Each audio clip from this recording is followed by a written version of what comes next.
प्रदेश सरकार दारू से पैसा कमाने के लिए लालायित है।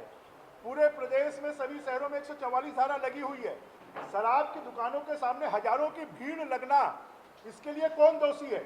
क्या वो महिलाएं दोषी हैं जो शराब दुकान के खिलाफ विरोध कर रही हैं? उनके खिलाफ आप आपदा प्रबंधन की धाराएं लगाते हैं। पिछले 3 दिनों से भीड़ इकट्ठी हो रही है और आपदा प्रबंधन के लॉकडाउन के पूरे नियम टूट रहे हैं।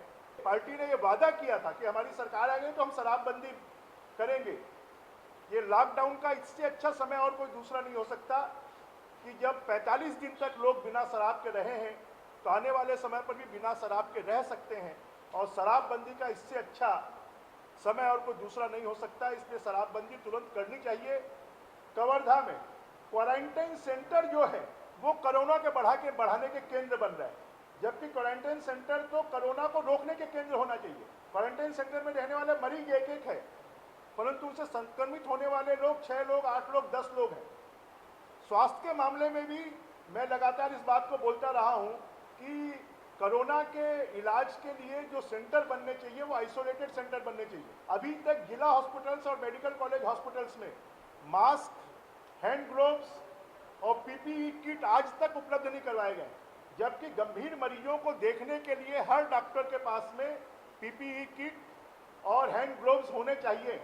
डॉक्टरों को 3 भागों में, पूरे स्वास्थ्य के अमले को 3 भागों में बांटना चाहिए कि एक कि उनको पहले जो होंगे वो रेगुलर काम करेंगे, दूसरे जो है वो रिजर्व में होंगे और तीसरे इमरजेंसी में होंगे। सबकी ड्यूटी एक साथ लगा दी गई है। अगर कहीं संक्रमित एक बार हुई तो पूरे लोगों को क्वारंटाइन में जाना पड़ेगा। दूसरी शिफ्ट में काम करने के लिए डॉक्टर नहीं होंगे, स्वास्थ्य का अमला नहीं होगा। तो जरा यहाँ पर बैठे हुए जो लोग हैं, मुझे लगता है कि खाली गाल बजाने का काम कर रहे हैं, मजाक कर रहे हैं। अभी मजदूरों को लाने की बात हो रही है, अन्य प्रदेशों से छात्रों को लाने की बात हो रही है। उनके क्वारंटाइन सेंटर कैसे बनेंगे, क्या बनेंगे, सरकार मजाक कर रही है। और मुझे तो कई बार कोफ्त होती है और ऐसा दुख भी होता है कि ये सरकार प्रदेश की जनता के साथ मजाक कर रही है। इसके लिए केंद्र पैसा दे, इसके लिए केंद्र पैसा दे।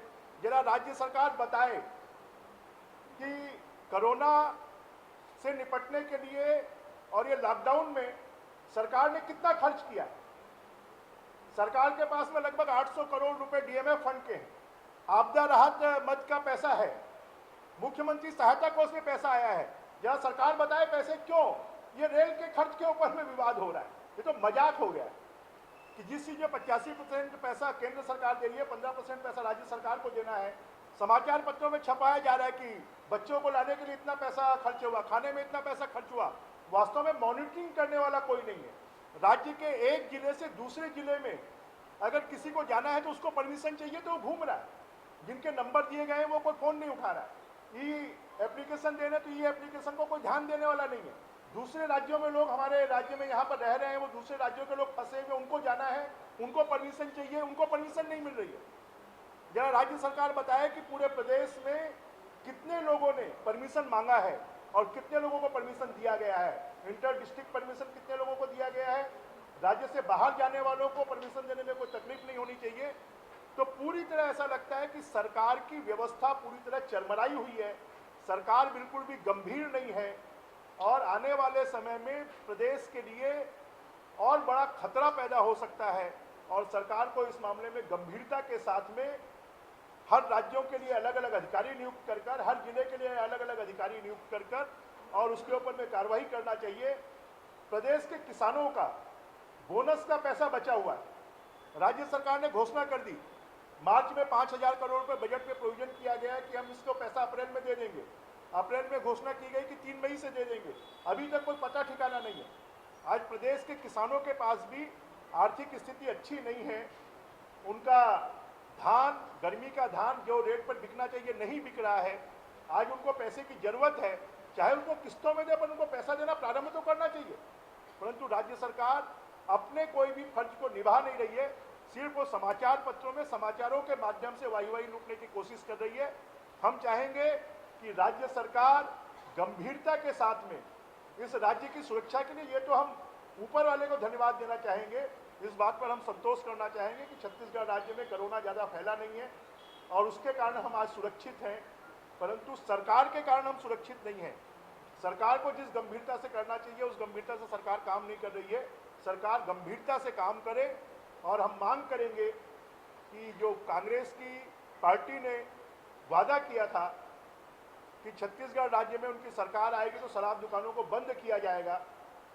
केंद्र सरकार ने बहुत सारे निर्देश दिए हैं कि बाकी दुकानें भी अब खुलनी चाहिए, उन दुकानों को ये नहीं खोल रहे हैं, कपड़े की दुकानों को नहीं खोल रहे हैं, होजरी की दुकानों को ये नहीं खोल रहे हैं, मोटर ऑटो पार्ट्स की दुकानों को नहीं खोल रहे हैं, परंतु शराब दुकान को खोल रहे हैं और उसने बहाना बताया है कि केंद्र सरकार ने अनुमति दी है।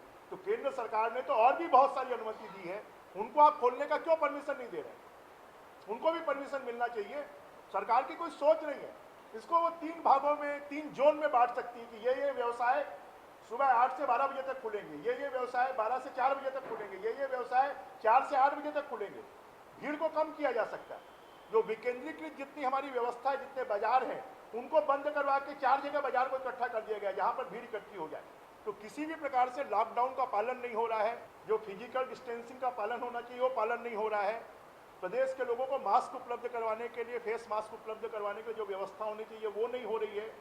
जिन लोगों को क्वारंटाइन सेंटर में आने वाले समय पर रखा जाने वाला है, उनके लिए जो व्यवस्था सुव्यवस्थित होनी चाहिए। गर्मी का समय है तो पर्याप्त पीने के पानी की व्यवस्था हो, पर्याप्त भोजन की व्यवस्था हो, पर्याप्त वहाँ पर कूलिंग की व्यवस्था हो। ये सब व्यवस्थाओं के साथ में हर ब्लॉक में क्वारंटाइन सेंटर बनना चाहिए और क्वारंटाइन सेंटर बना के सरकार जरा केंद्र सरकार को कितनी ट्रेनों को उपलब्ध करवाने के लिए इन्होंने पत्र लिखा है उसको सार्वजनिक करें। हम चाहेंगे समाचार पत्रों में पत्र छपे कि केंद्र सरकार को कहां से कितने कितने लोगों को लाने के लिए पत्र लिखा है। राज्य सरकार के पास में अभी तक कितने मजदूरों का, कितने छात्रों का, कितने दूसरे प्रदेश में फंसे हुए लोगों के आवेदन आए हैं, इसको सार्वजनिक करे और कितने लोगों के लिए सरकार व्यवस्था करी, इसको सार्वजनिक करे। क्योंकि ये सरकार खाली गोलमोल बात कर रही है। सरकार स्पष्ट कोई इनके पास में कार्य योजना नहीं है, कोई सोच नहीं है और किसी प्रकार का ये काम नहीं कर रहा है।